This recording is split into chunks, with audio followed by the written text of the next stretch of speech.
한자 이야기, 낱말 이야기 921번째 시간입니다. 이번 시간은 우리 시청자님의 요청에 의해서 도광양회라는 낱말을 한번 살펴보겠습니다.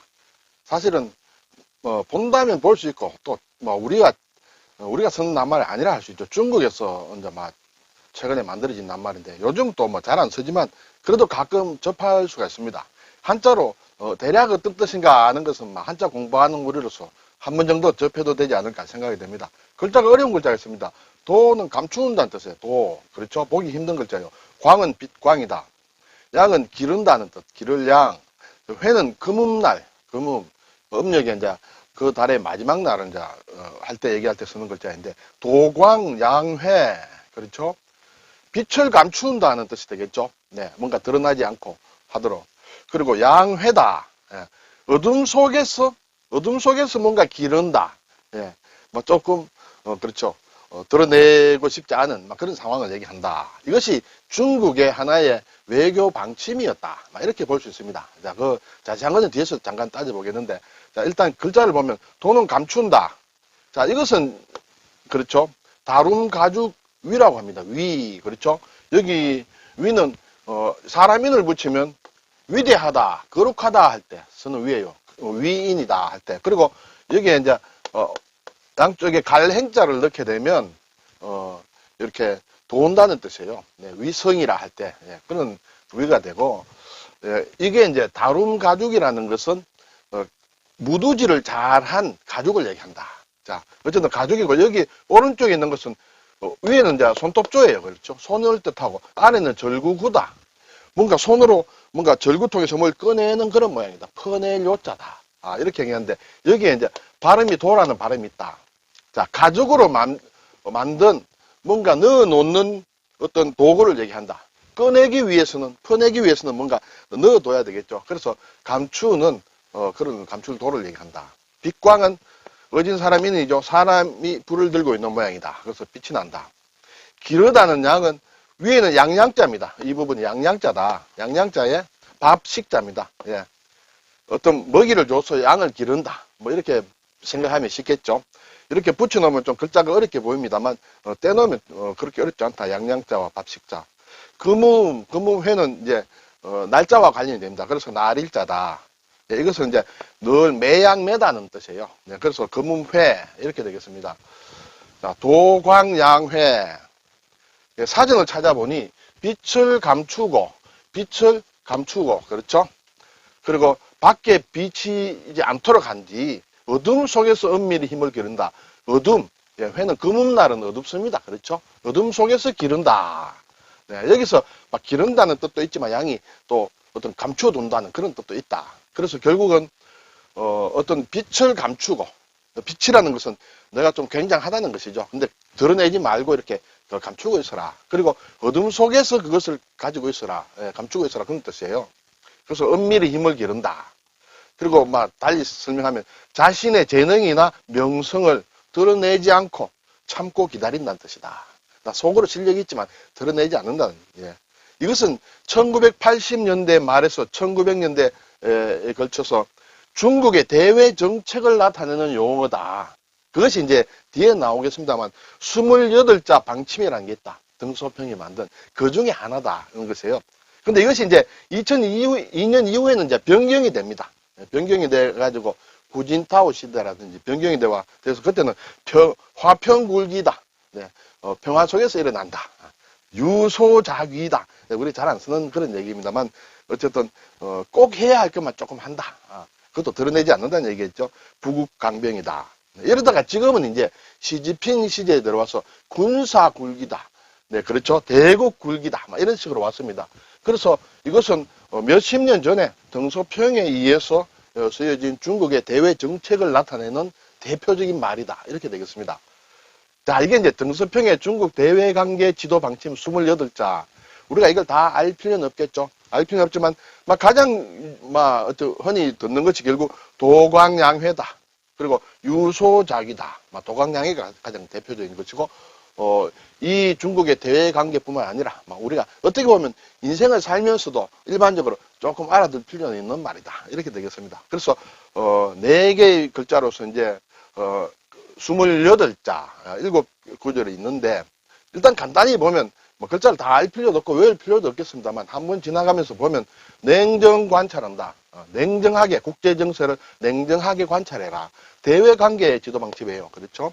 그리고 온주진각이다. 이게 상당히 어렵습니다. 우리는 쓰지도 않습니다. 온주한다. 네, 어떤 단단하게 한다. 공고하게 한다는 그런 뜻이. 진각은 내부 질서다. 네, 내부 질서를 이렇게 아주 가다듬는다. 국권이. 그리고 침착하게 응부한다. 침착하게 대처한다는 뜻. 중국식 낱말이다. 침착하게 어떤 국력과 이익을 고려해서 국제 정세에 침착하게 대처하라. 이런 얘기겠죠. 그러면서 나오는 게 도광양회다. 드러내지 않고 빛을 감추고, 그렇죠? 어둠 속에서 실력을 기르고 실력을 가지고 있어라. 이렇게 해야 되겠습니다. 선우장졸. 선은 이제 잘한다는 뜻이에요. 능하게 해라. 장졸. 졸은 우리가 졸렬하다 할 때 쓰는 졸이에요. 그래서 나의 결점이라든지 이런 것을 감추는 것을 잘해라. 내가 잘 못하는 것, 우리가 약한 것, 이런 것을 잘 감추어라. 남들이 눈치채지 못하더라. 막 그런 것을 능력이 없는 듯 낮은 기조를 유지하는 데 능숙해야 된다. 뭐 이렇게 설명을 하고 있습니다. 그리고 결단코 부당두. 결코 앞서 우두머리가 되려 하지 마라. 예, 부당두. 그리고 유소자기. 자귀 꼭 해야 된다. 해야 되는 자귀. 할 것은 유소, 막 어느 정도 꼭 해야 되는 것만 좀 해라 하는 막 그런 의미의 대외관계 28자 지도 방침이다. 이 중에 나오는 말이 도광양회다. 이렇게 되겠죠.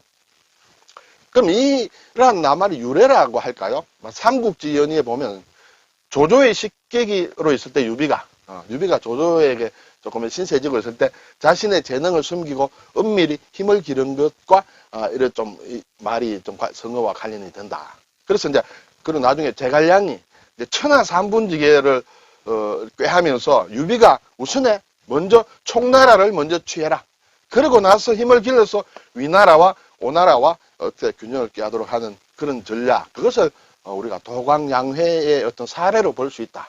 이렇게 되고 이것은 청나라 시대 말기에 말하자면 성어로서 쓰여진 그런 말이다. 이렇게 자료들에 나와 있는 것을 제가 보았습니다. 자, 글자를 잠깐 살펴보면 이것은 감춘다고 했습니다. 그렇죠? 활집이다. 활집은 활을 넣는 것을 얘기하죠. 그리고 칼을 넣는 전대다. 이것을 가죽으로 만들었다. 그래 튼튼하게 되겠죠. 그리고 여기 이제 이것은 뭔가 집어넣는 곳이다. 손으로 절구에서 뭘 퍼낸다는 것은 그만큼 뭘 또 넣는다는 것과 통하겠죠. 그래서 감출도다. 이것은 이제 육도삼약이다. 병법과 관련된 그런 걸 나오는 육도삼약 할 때 이 도자다. 이렇게 되겠죠. 자, 이 다룸 가죽위는 가죽을 뜻합니다. 그렇죠? 일반적으로 우리가 가죽이라 얘기할 때는 가죽 피자를 많이 씁니다. 이것은 이제 거의 어떤 크게 이렇게 가공하지 않은 그런 가죽을 얘기하고 이것은 이제 가죽으로 잘 이렇게 다듬었다. 그런 것은 이제 가죽혁이라고 합니다. 합쳐서 피혁이라고 하죠. 피혁 제품. 네. 그리고 또 이렇게 잘 다듬은 가죽을 다룸 가죽위라고 한다. 이렇게 되겠습니다. 여기서 이제 다룸 가죽위로 해서 저 감출도라고 했는데 가죽혁으로 해서도 이걸 감출도다. 같은 글자다. 그렇죠? 다룸 가죽을 쓰나 일반 가죽을 쓰나 어떤 낱말을 만드는데 같이 들어갔다. 이렇게 되겠습니다. 자, 이 또 퍼낼 요자가 오른쪽에 있는데 이것은 우리가 벼화를 붙이면 벼도자예요. 그렇죠? 벼를 얘기할 때 우리가 도를 얘기합니다. 벼농사, 도작이다 하듯이 도열병, 그렇죠? 벼에 생기는 병이다. 도열병 할 때 이 도자를 쓴다. 그리고 발족자를 붙이면 밟을 도자다. 밟는다. 예.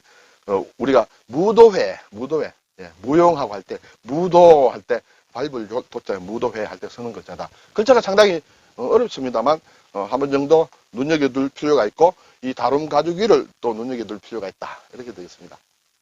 자, 이게 회자는 이제 금음회라고 했습니다. 금음이다. 그 해에, 그 달의 마지막 날, 음력으로 치면, 이제 그게 이제 금음이다. 이렇게 되겠죠. 이 글자는 보니까 우리가 일반적으로 많이 쓰지 않습니다만, 옛 사람들을 보니까 자기의 아호라든지 할 때 많이 들어가더라. 그래서 제가 쭉 보니까 우리에게 익숙한 이름이 이제 회제 선생, 이은적 선생의 호가 회제할 때 이것을 쓰더라. 상당히 자기를 낮춘다는 그런 얘기가 되겠죠. 금음이라는 글자를 쓰고 있다는 것은. 그 회일이란 말이 있습니다. 금음날을 얘기합니다. 음력 금음을 얘기한다. 음력 금음이 1년에 12달이 있는데 음력 12월 마지막 날은 특히 대회일이라고 한다. 네. 우리가 일반 생활에서는 뭐 잘 쓰지 않습니다만 그래도 막 접할 수 있는 그런 얘기가 된다. 이렇게 되겠습니다. 네, 오늘 도광양회, 빛을 감춘다. 빛을 감추고 나 이렇다고 드러내지 않고, 그렇죠? 어둠 속에서 실력을 기른다라는 것은 막 중국의 대외 정책의 어떤 하나의 글자이지만은 우리가 살면서도 막 이 정도 뜻을 알고 또 이러한 자세를 어느 정도 의식하고 있는 것도 괜찮겠다 하는 그런 생각이 듭니다. 감사합니다.